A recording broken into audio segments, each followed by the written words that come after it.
Welcome to New Life Live with Stephen Arterburn. For 35 years, New Life has been transforming lives one at a time thanks to the giving hearts of you, our listeners. Our goal is to provide you with wisdom from God's Word to give you hope and help in life's hardest places.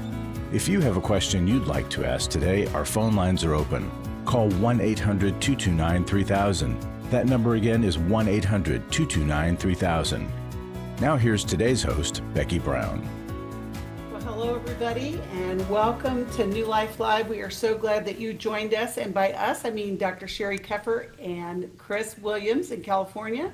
We are going to be taking your calls for the next 2 hours, 1-800-229-3000. And one of the things that I always just appreciate about these times where we have together is we're going to help you get further in your life, you know, whether you are calling in or whether you're just listening. I know it's been helpful to me over the years, but you know, in the new year, even though we are a few days in, we got the first 10 days under our belt, the challenge that we have is how to go further. What would you guys suggest? I think just have a willing heart. I mean, to go further. I just sat with somebody this week, and I won't give you any identifying details, of course, but the main gist of it, it's a sexual abuse survivor. And what's happening is there's some symptoms that are leaking out in the present that feel more like claustrophobic or feel trapped, and it's impacting their world. And even though they've done some work on sexual abuse, there's something that's leaking into the present. And what's leaking in the present is how their body has still held that trauma. Yeah. And so we're going deeper, and it takes courage to go deeper. But this is what I told them. I said, let me tell you something. The good news is when you go deeper and are brave, there is actually healing, hope, change on the other side. You don't have to live with stuff leaking out into the present. It's just a sign that there's some more work to do, but there is an end game to what we do, right? Yeah, and I think with that, there is this sneaky belief that we can get into that is actually strong, that's holding us back, and that is, this is just the way it is, or this is just the way I am. When we're dealing with pain or negative coping and behaviors and patterns and things that are very less than optimal, if we've tried a bunch of things, we get into this hopelessness and this resignation that, well, this is just me, this is how it is, and it can't be different. Let me just tell you that, one, that's not true, and two, it's really, really dangerous. And I want to encourage you that if what you have done in the past hasn't worked, try something different, try something new. Actually, give us a call if we can help you. But the other thing that we need to look at is sometimes you want to make these grandiose changes, like these huge changes that are going to revolutionize our life. When in reality, right now, we can only move the needle. Now, if we're heading in a long direction towards a bad location, and we change the degree, just maybe 1 or 2 degrees, over a couple thousand miles, that could be a 500-mile difference. Or towards good. It could become the Titanic. Or yes, that's right. Which hits an iceberg. That's right. Right? That's right. I mean, we are made to heal. And you're so right, Chris. Just those changes, those incremental changes, not giving up, continuing to press in, it can make a difference in whether your boat sinks or floats. Yes. And I oftentimes remind myself and the people I work with, let's move the needle. That's all we got to do is let's just move the needle. If it's 1 degree, that's enough for right now. That's awesome. Well, I love the discussion, and you know, if you're having trouble, whether you're leaking or you need to move that needle, we are here for you today. Give us a call, 1-800-229-3000. You know, it's never too late to have your new life, and we want you to be surrounded by help, and we can do that. Just reach out. That may be the best call you make this week. We'll be right back after this break. It had become very apparent that some of the things I was involved with were taking over my life. In today's world, men are barraged with inappropriate content and images all day, every day. Some say that certain behaviors are just no big deal. They're just part of being a guy. But it's simply not true. It's a battleground for every man, and the opportunities to fail are everywhere. The Every Man's Battle Intensive can help. After 7 years, he just, in one weekend, came back a completely changed man. For over 20 years, New Life Ministries has been helping men regain their integrity and purity through their one-of-a-kind Every Man's Battle Intensive. He said this is something that every man should go to. Married, dating, it was definitely life-changing. Now the intensive is coming to Washington, D.C., January 12th to the 14th. Don't wait for him to call. To find out more, call 1-800-NEW-LIFE or go to newlife.com. I just can't say enough of what New Life has done for our marriage. 1-800-NEWLIFE.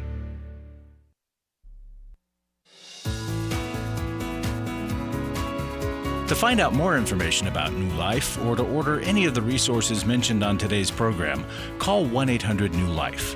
Now back to New Life Live. Welcome back. It's Becky Brown with Dr. Sheri Keffer and Chris Williams, and we're answering your calls today. Give us a call, 1-800-229-3000. You know, Sheri, you were talking about leaking out, and I want you to give some descriptions of what that may look like in somebody's life. She actually changed seats. Okay. And I have no headphones. And she has Okay, no well, headphones. you can ask. You can ask her, Chris. Obi-Wan Chris, Kenobi. So- I'm so- trying to be. So Sheri, what are signs that people can be looking for on leaking out? So, you know, a lot of times it's very confusing because you might think, trauma is so, it's interesting. So let me give you an example. So leaking out might mean you've got a relationship wound. You've been really hurt by someone. I'll use myself as an example. That betrayed me, Connor, right? I lived for years with that. And the bottom line is every time I got into a relationship with a guy, and I eventually figured out there's good guys in this world. There are guys that aren't sex addicts, right? Yeah. There are guys that have integrity and want to be in a real relationship. But when I got into a relationship with those guys, what started happening is literally I felt a constriction in my body. I felt like my heart just started losing power. One of the guys actually said to me, he said, you know, we'd been dating like 4 months. He's like, Sheri, I swear, it's like you've got a boa constrictor around your throat. Wow. And so what is that? I was having a body reaction. I felt listless in my body. I felt more panicked. I felt more afraid. Here's a good guy, but I'm afraid to move towards a good guy. So that was my trauma leaking out because guess what?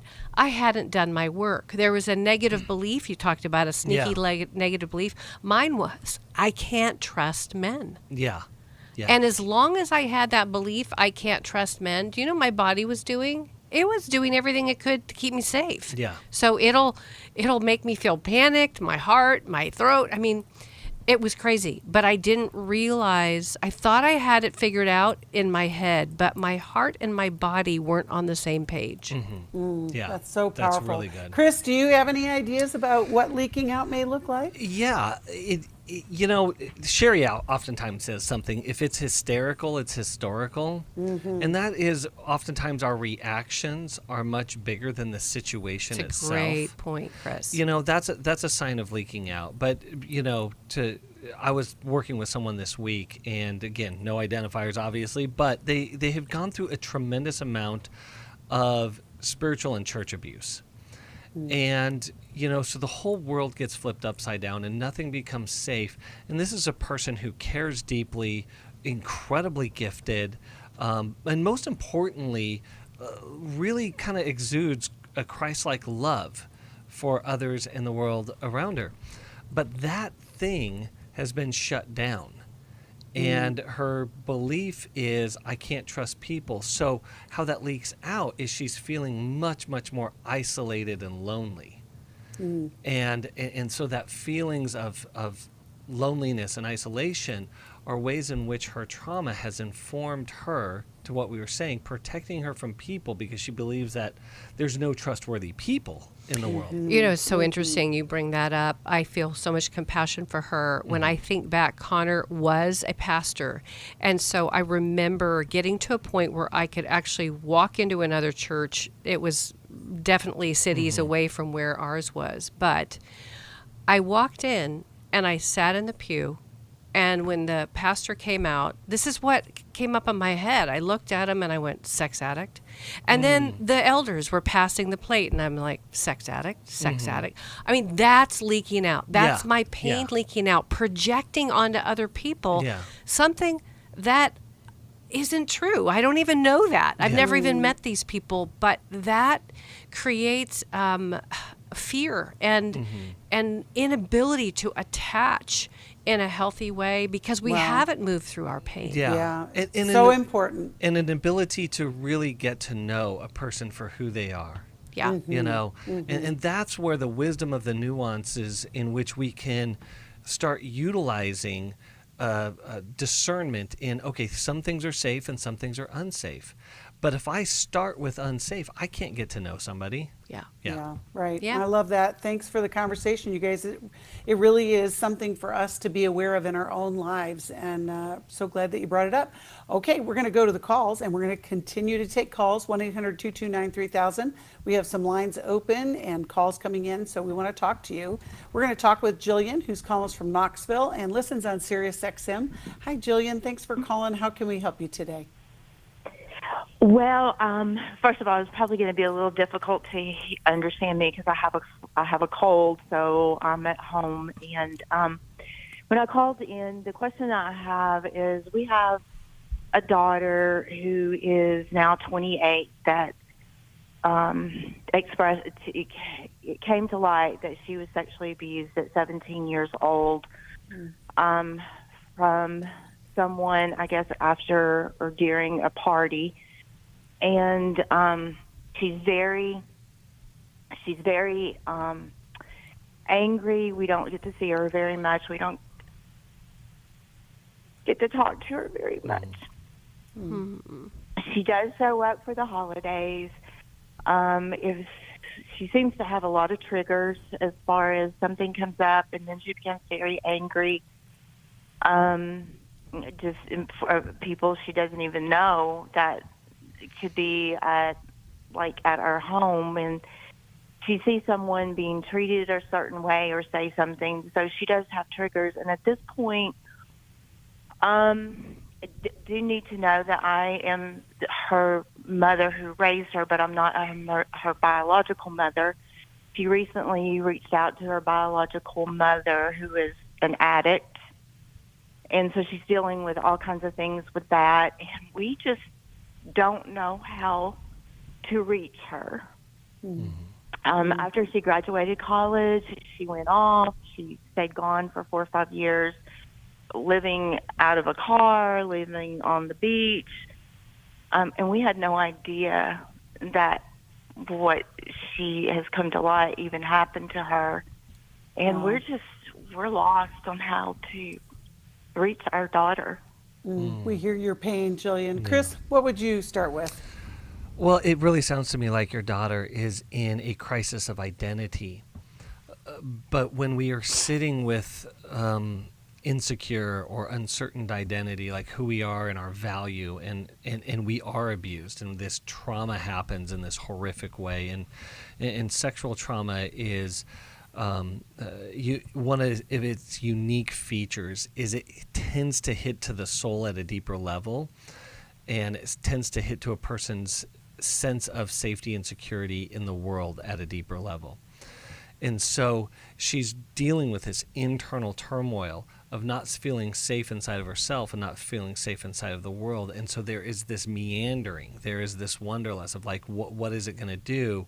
But this inability to become close, most likely driven by a sense of defectiveness or shame inside of her for what has been done unto her.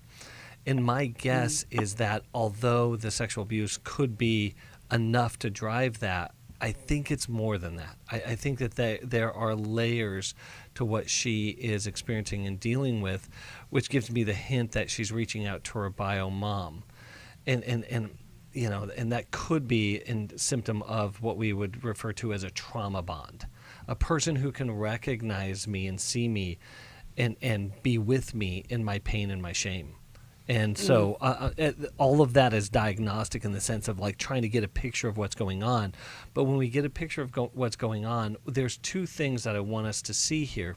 And one, which is really challenging and painful, is that, Jillian, your powerlessness against your daughter's process. Mm-hmm.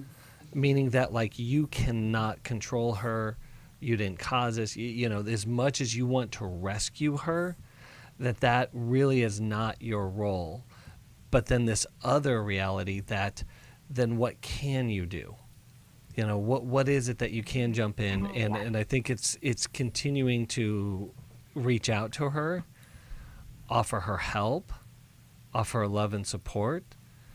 But I think a lot of that is going back to getting inside of yourself and learning to be a little bit more okay inside of yourself with what she is going through. And that's really, really difficult when your child's going through this. Mm-hmm. Sheri? Yeah, so Jillian, go ahead. And I understand completely what you're saying, Chris, is that the other dynamic of the situation is I come from a dysfunctional family where I suffered sexual abuse as a child. Wow, yeah.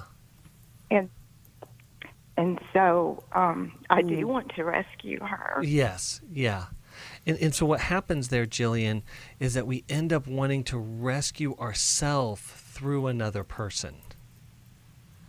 And so maybe this is that unwelcomed invitation, but invitation nonetheless for you to say, okay, I have some more work to do on me and what I've been through and the pain and fear that I've been carrying.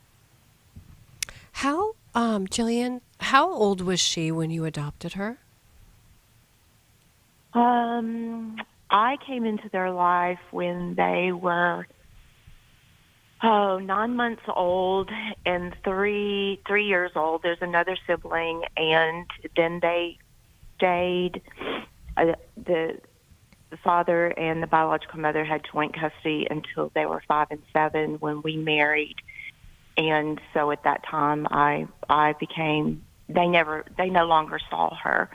So when she reached out to this person, she has not seen this person for 22 years. Wow. Yeah. And, you know, so you met her when she was she 9 months or was she the 3-year-old? She was 9 months. Her Okay. sibling was 3. And so you were not married then. So you saw her, you were getting to know your husband, right? Hadn't really chose to marry and make a blended family, right? And all of that. But Yes. First off, I just want you She's to know. mine. Well, I understand that. I hear that. My daughter. I hear that. I'm not questioning that at all. But you know what? You chose her.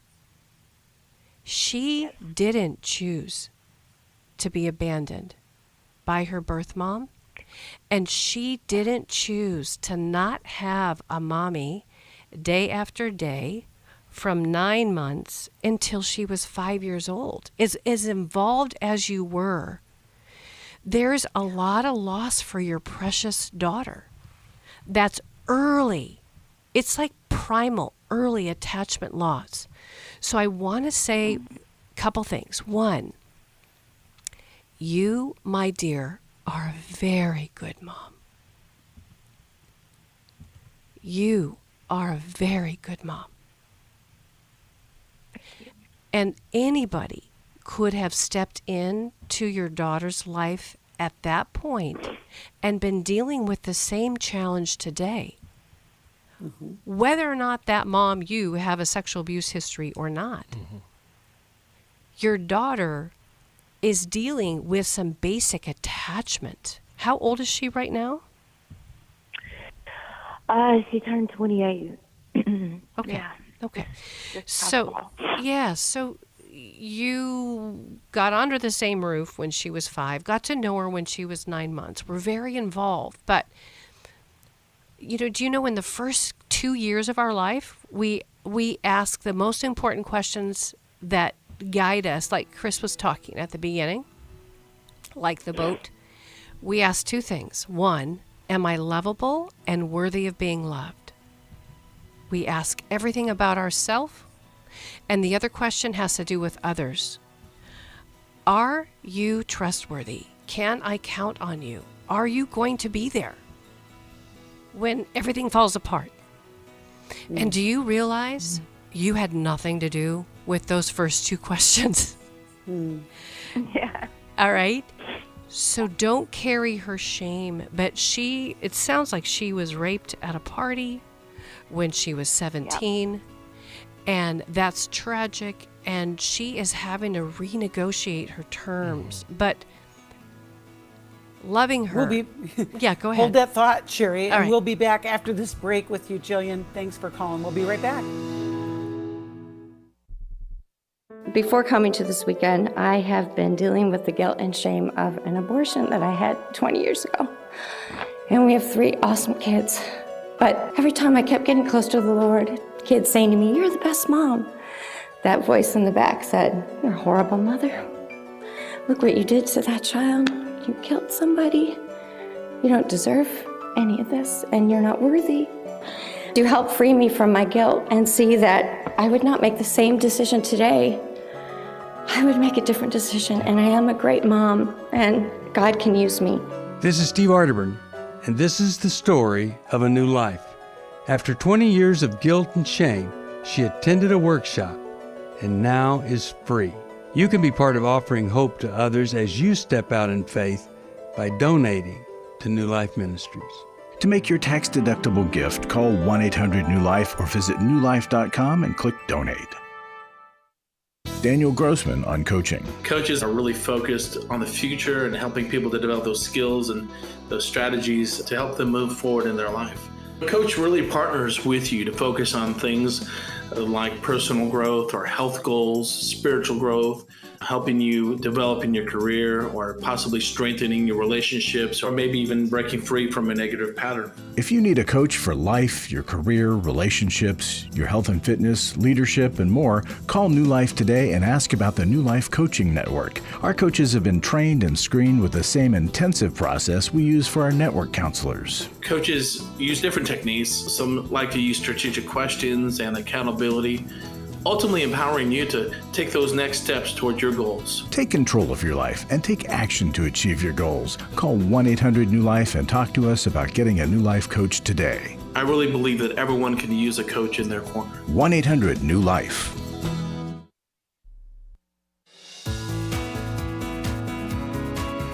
We'd love to hear from you. If you have a question or a comment, call toll-free 1-800-229-3000.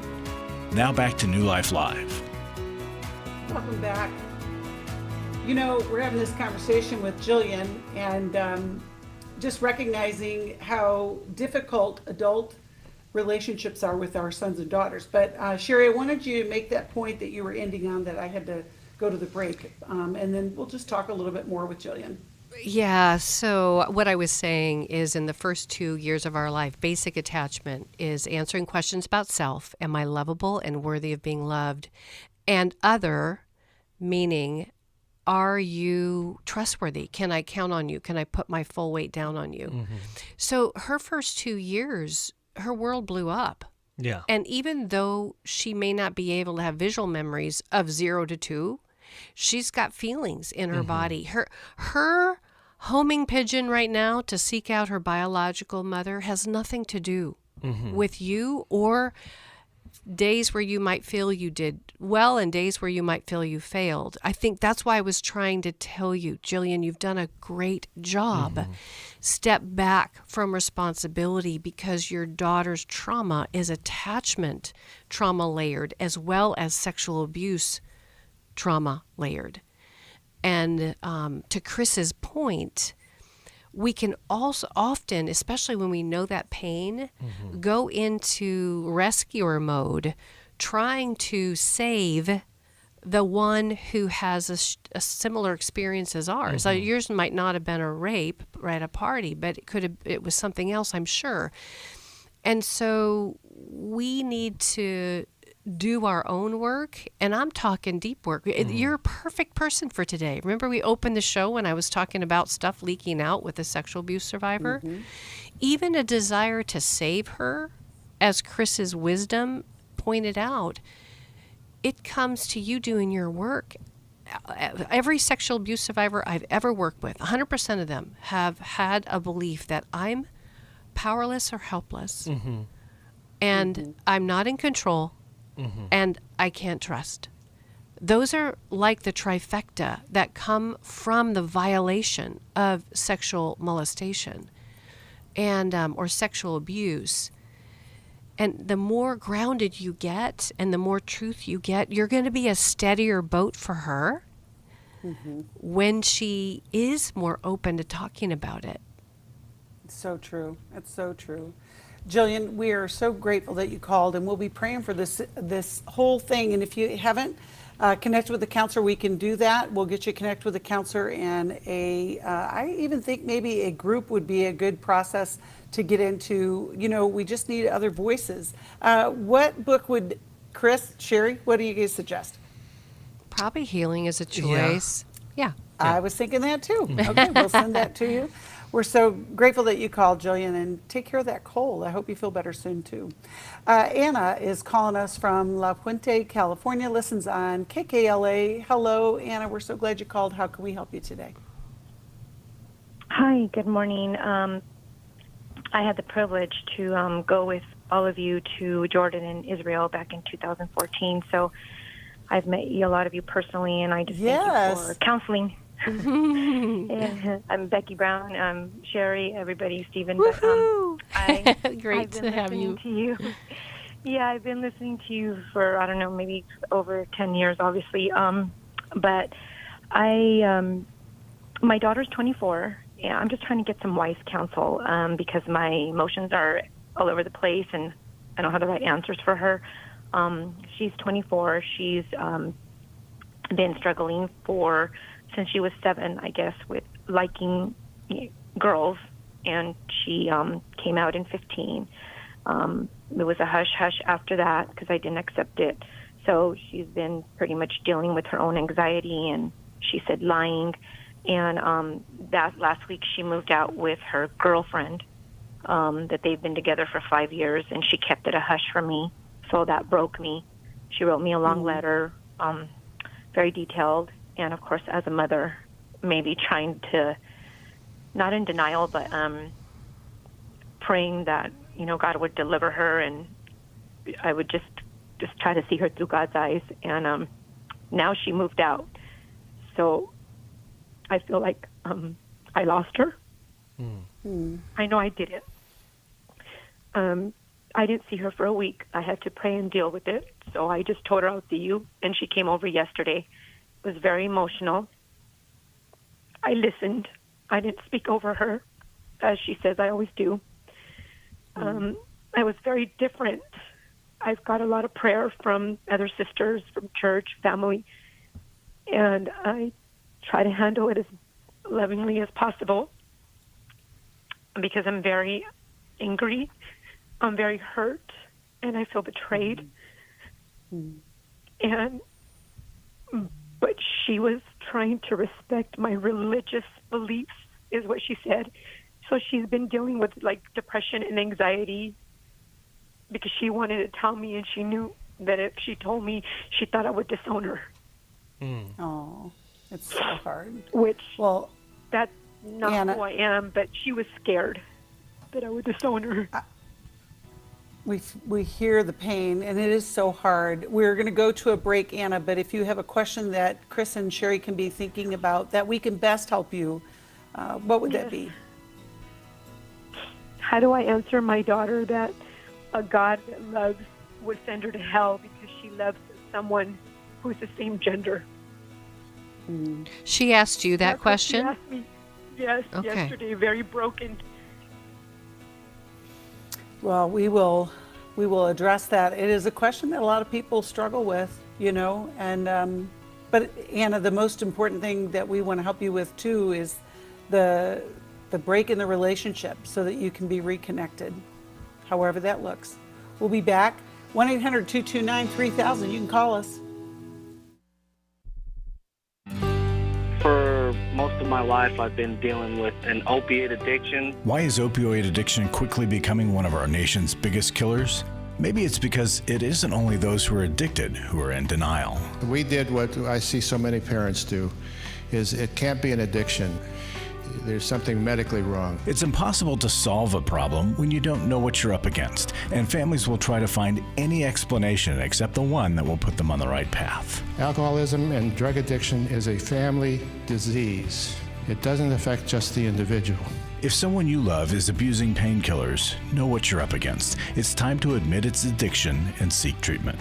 Call us today at 1-800-NEW-LIFE. We have partner treatment centers around the country. Call 1-800-639-5433 or visit us online at newlife.com. We just made a decision. We will do whatever it takes. 1-800-NEW-LIFE.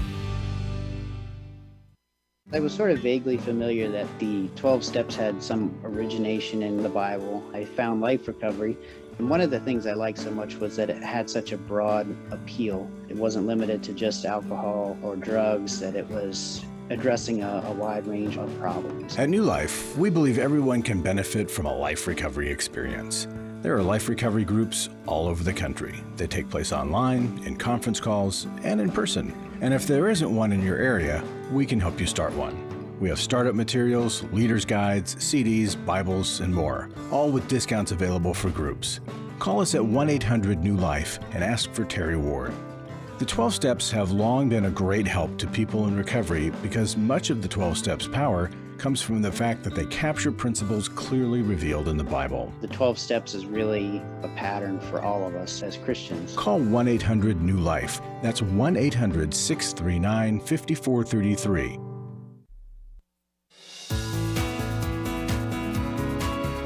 We're glad you joined us for New Life Live. To be a part of the program, call 1-800-229-3000. Now back to New Life Live. Welcome back. Like I said, we are taking your calls for the next hour and a half. 1-800-229-3000. We have some open lines and calls coming in, and we want to talk to you right now. We're talking with Anna, whose heart is broken, dealing with an adult daughter, and just the changes in relationships. And Anna, you've asked a really hard question for a lot of people, right? I mean, but I'm going to let Chris start, and then we'll go to Sheri afterwards.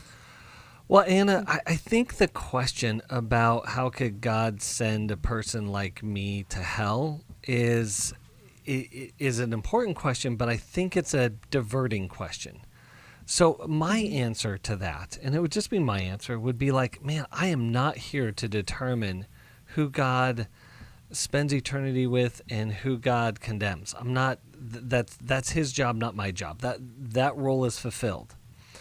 But I think the real question is, can you love me if I behave different than what you believe? And I think that's a really challenging question for all of us, is how do we love people who behave different than what we believe? Yes. Right? And I think there's more than just this component, because Becky brought up something on the break that I think is really important. This is also a very natural time in her life where she's got to launch. And that within itself is a difficult process. Getting out on her own and establishing her life. And one of the things that help us launch is this idea that there always is a home or a home base of love and support, and that our parents believe in us. And so she's in this struggle, including the deception and the hiding, because like, hey, I'm launching into my life, but my life behaves very different than what my mom believes. And therefore it creates this extra layer of struggle and insecurity in her. And I'm not saying that that's right or wrong. I'm just saying that's the reality of what she's dealing with. So true. Right. And I didn't, and I didn't tell her that when, because she grew up in the church. Yeah. So she just kind of stopped when she started going to college. So from 4 all the way to 19, and she's read the entire Bible at 16 years old. It was actually when I came back from Israel, I said, let's read the Bible. And that was in 2014. And at the time, she was 15. And she read everything, and she's the one that brought it up. I just loved on her yesterday. No, that's good. Listened. That's good. I told her that that I love her so much, but the person that loves her, only God can love her more than I'm ever capable of loving her. And that he wants to have that relationship back with her. And she just said, but how if the Bible says, Mom, I've read the Bible over and over, and she said, I'm scared of death because if I die and I'm living like this for loving somebody, not committing a crime, Mommy, she said, I'll go to hell. So she said it, not me. Yeah. Yeah. And I couldn't even speak after that. I just cried, and I didn't have an answer for her. Well, that's probably what she needed to see. Honestly, that's probably what she needed to see was your tears over her tension. You know, I was picking up the passage of scripture that I think she may be referring to. I know there's more than one, but this is, the one that I just wanted to pull up really quickly. It's 1 Corinthians 6:9 and following, 9 through 20, and it says, "Do you not know that the wicked will not inherit the kingdom of God? Do not be deceived, neither the sexually immoral, nor idolaters, nor adulterers, nor male prostitutes, nor homosexuals, nor thieves, nor greedy, nor drunkards, nor slanderers, nor swindlers will inherit the kingdom of God." And then it says, "And that is what some of you were. But you were washed, you were sanctified, you were justified in the name of the Lord Jesus Christ and by the Spirit of our God." So you know what? That's a pretty big rap sheet. If we look at sexually immoral, none of us are inheriting the kingdom of God. Well, think about it. I mean, it's a big rap sheet. And I think sometimes we can get so focused, laser focused in. And let's just imagine your daughter is having an affair. Let's grow her up. Let's grow up 10 years. She's married and she's with a man, but she's having an affair with a woman. Let's put it into a context that it's easy to understand, right, for you. And she might say the same thing. "Mom, I love this person. How can I'm not doing anything. I'm not committing a crime. I'm in love with this other person," even though her, family is blowing up. There's a lot of people that feel that way. Now, guess what? She's living with the tension of her reality. And is it possible to love her in that tension? To not try to fix her, to not try to spiritualize it, but just to love her. Because she's got to sort through that, right? Yes. I mean, that's all I want to do is love her. I just don't know how to handle this with this other person who they lied because I just thought they were friends for all these years. I know. Like when I had friends at a young age, they never showed me anything. Like of I didn't even course have they the discernment of could it be? Could it not be? Like I would ask the Lord, well, is this happening? And Anna, some of this, what you're experiencing right now, is the trauma of the unexpected. I mean, it's devastating to you. You just listed all the things that you did right. Like, this is not what my plan was. And now you've got your daughter whose heart is broken. And the two of you love each other. I can hear that even in the dialogue and the way that you are responding to her. This isn't a quick fix, just like what you said, Sheri. It is sitting in that tension.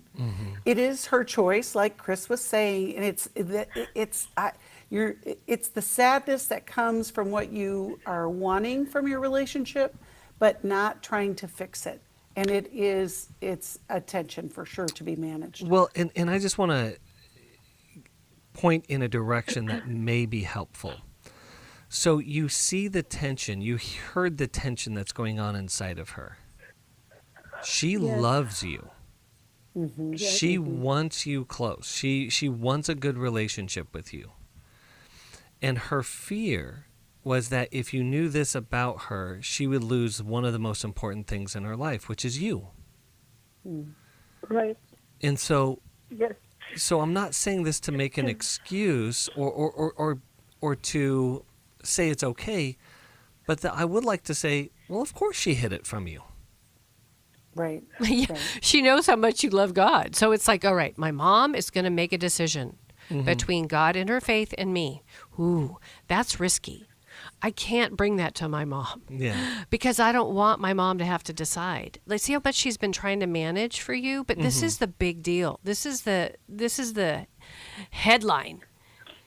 She told you. Yes. You said, I love you, and you wept. It couldn't have been better. That's really good, Sheri. And so when you say, and I know I've had other moms just like you come, we've worked together through this. I've had moms say, I've lost her.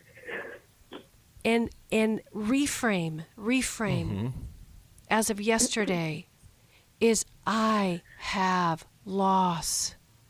Period. There you go. You have loss. Your mind already had her in the white gown going down the aisle with somebody different. Not that you're there yet with this person, but all that gets rattled and all that gets questioned and everything goes out the door in a nanosecond.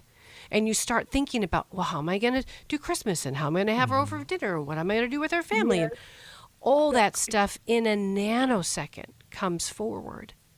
And those are a series of decisions that you will make. And each one comes with loss. But hanging on to your precious daughter right now is the most important thing you can do. You know, Anna, our heart goes out to you. We're going to send you a copy of Dr. Jim Burns' Doing Life with Your Adult Children.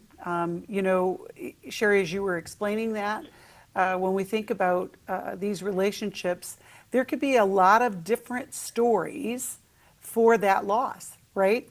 This is just one of many stories when we're talking about these relationships that are so near and dear to our hearts, and to deal with the loss that we have. But how do we go forward? How do we reconnect? And, you know, we can't make decisions for other people, because if we could, things would be different, wouldn't they? They might be a disaster too. You know, it's just one of those things that we just have to walk through with love. We're so grateful that you called, Anna. We'll be praying for the situation. And, you know, it is so difficult in these days when things that happen that we weren't expecting, didn't visualize that this was how it was going to go, and how do we move forward? We know that the Lord has a way forward, and we can lean in with that loss and with that hope that's been dismantled, and that there will be a way forward. We'll be back taking calls, 1-800-229-3000. We'll be right back after this. We all face days where life throws us a curveball and our routines or plans get disrupted. Things we wanted to do are forced to take a backseat to the unexpected demands of the day. If you normally listen to New Life Live on a radio station, well, you might not be able to that day. And on these hectic days when you're feeling stressed or frazzled, hearing the sound of counsel given on New Life Live is just what you need to navigate the unexpected things of life. Every time I'm troubled or I have a problem, I'll cut on New Life, and there's always something that is said that is helpful to me. By listening, I have learned more than I can ever express about how God wants me to live. Download the New Life app for the easiest way to listen wherever you are and at a time that's convenient for you, or watch the show on our YouTube channel. You can even subscribe to our podcast from your favorite podcast provider. You never have to miss a day of New Life. Wherever you are, we are. I have given to New Life regularly because I have so many people that I am referring to New Life who so benefit from the ministry. I just can't imagine what would happen in my area if New Life wasn't available to us. You can help New Life Live stay on the air by joining Club New Life today. When you sign up to support us monthly through Club New Life, we'll send you the new member thank you gift of all 8 100-day devotionals, including 100 Days of Prayer, 100 Days of Freedom from Depression, and 100 Days of Peace. There are also ongoing benefits like the monthly Club New Life CD or download, access to the Club New Life video library, quarterly resources, free shipping on purchased resources, discounts on workshops, and quarterly online meetings with Steve.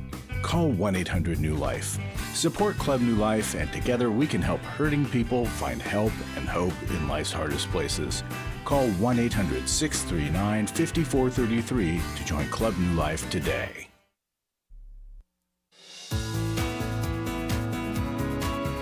To find out more information about New Life or to order any of the resources mentioned on today's program, call 1-800-NEW-LIFE. Now back to New Life Live. Welcome back. We're continuing to take calls, 1-800-229-3000. We've got some lined up, but I wanted to mention that we're going to do our first Every Man's Battle in Washington, D.C. this weekend. Friday is the day, and there is still time. You know, one of the challenges that we started the show with is people that get stuck, and there are so many men, you are stuck in this behavior. Mm-hmm. And there is freedom. There is a way out and a way that can bring healing, not only to you, but to all the lives that you are involved with. And we can help you get there. So give us a call or go to newlife.com and click on Every Man's Battle link. We're going to go back to the calls, and we're going to talk with Linda, who's calling us from Virginia, listens online. And hi, Linda, thanks for calling. How can we help you today?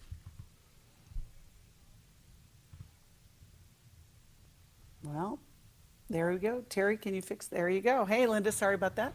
How can we help you today? Yeah, I have a quick question. You know, my case is very complex. I've been married for 20 years and almost 21. And I had a daughter who, before I was married, and then I had 2 children with my current husband. Now, we're currently separated with my husband because a year ago, my daughter, who's now 22, almost 23, disclosed that he sexually abused her for 10 years.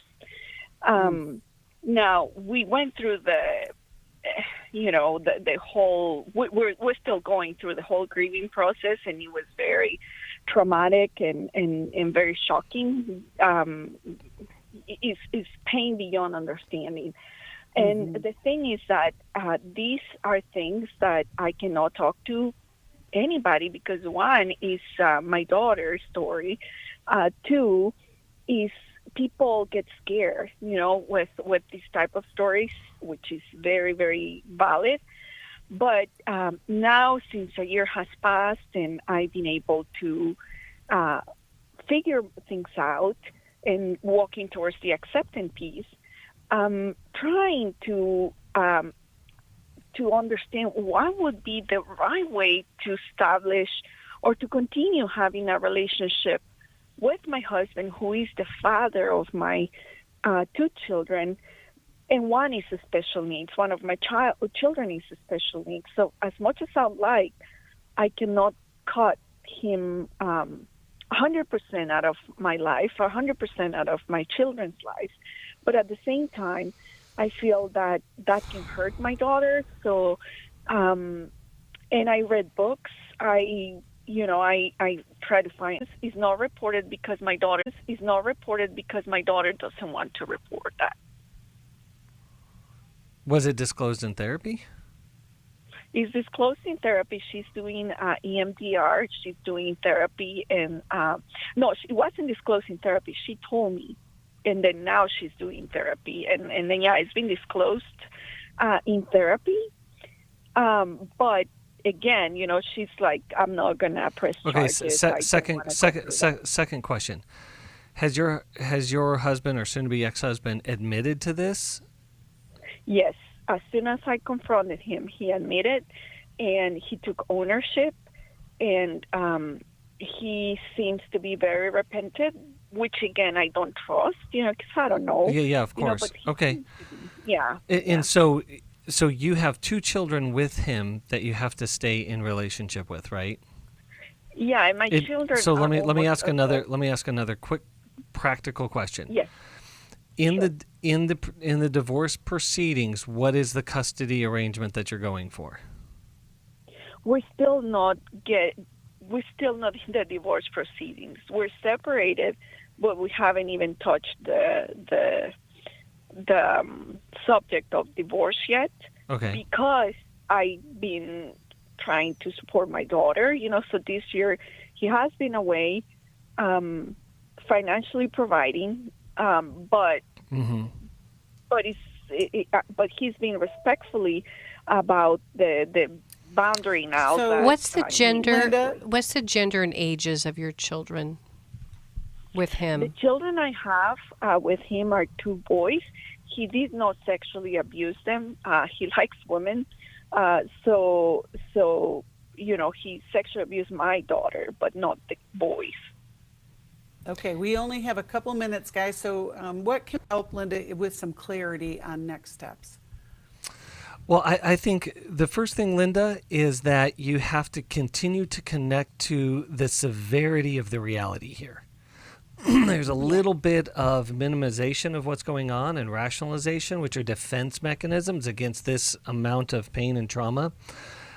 And I'm glad that he was able to admit this, but this is a very, very, very crucial situation. Your daughter is not just going to feel, and I'm going to go out on a limb here, is not just going to feel abused and violated by your husband. She's going to feel unprotected by you. Whether that's justified or not, that's going to be a reality coming right down the pike. So my advice to you would be that you do everything you can to help your daughter who is abused. Right? Right now, with your husband, I would, again, continue every boundary possible, and I would stick to a strict business relationship. Strict business, right? You're only discussing what is absolutely and most minimally necessary in relationship to your 2 boys. Nothing beyond that. Right, because this is a very, very, very serious situation you're in right now. Yes. And I am curious, and I know we don't have time to go into it, but when you said that you're walking towards acceptance after a year, the acceptance piece that I'm walking, it's not that I want to go back to him, because what he did is just, God will take care of him. And I'm trying to not to take the judge position here. When I say acceptance, I agree with what you said. I think is the mechanism that I'm trying to walk as fast as I can, so I can continue being strong for my children. So I can continue being the healthy parent. And I want to reach the point where, not that I'm minimizing, but I accept it, and I can continue supporting them and moving forward. And not that I know that I will not forget about this, but I'm really, really so desperate to reach the healing, 100%, so I can be strong for them. So last question, have you seen a therapist about this? Yes, I've seen, but, the majority of people, I've seen 2 therapists,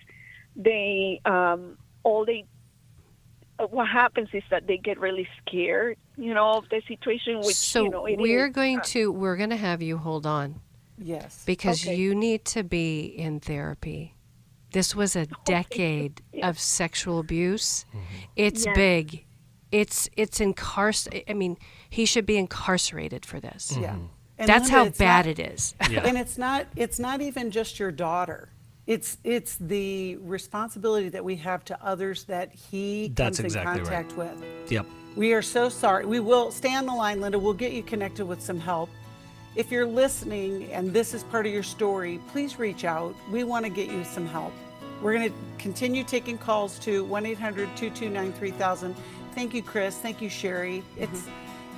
It's always something. We're here for you. Thanks for listening. We hope this program has helped you by giving you insights for handling the challenges you face in your life. We want you to know that we're here for you, but you also need to know that New Life Live is a listener-supported ministry. To make your donation or to get any of the resources mentioned on today's program, call 1-800-NEW-LIFE. That's 1-800-639-5433, or write to us at New Life Ministries, P.O. Box 1029, Lake Forest, California, 92609. Please join us again tomorrow for New Life Live.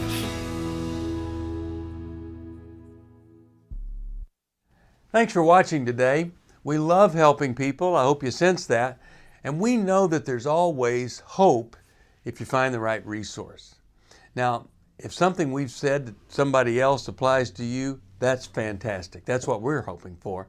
But also, if you want to join us directly, you can call 1-800-229-3000 between 1 and 3 Eastern Time, Monday, Tuesday, and Wednesdays. Those are the best times to get through. And while you're here on YouTube, check out these other videos that we've done to help people see where they could grow or a different path to take. And if you do that, would you give us a thumbs up on the video, and please subscribe to this channel. There are many ways that we can help you outside of the radio program, and it's very hard for some to pick up a phone and dial 1-800-NEW-LIFE, but when you do, we put you in touch with somebody who cares about you, knows all the resources out there, and they're going to find the best for you. There is no reason to struggle alone. I hope to see you tomorrow. Hope you'll invite somebody else to come and join that maybe needs just a little bit of help along the way. I'll see you next time.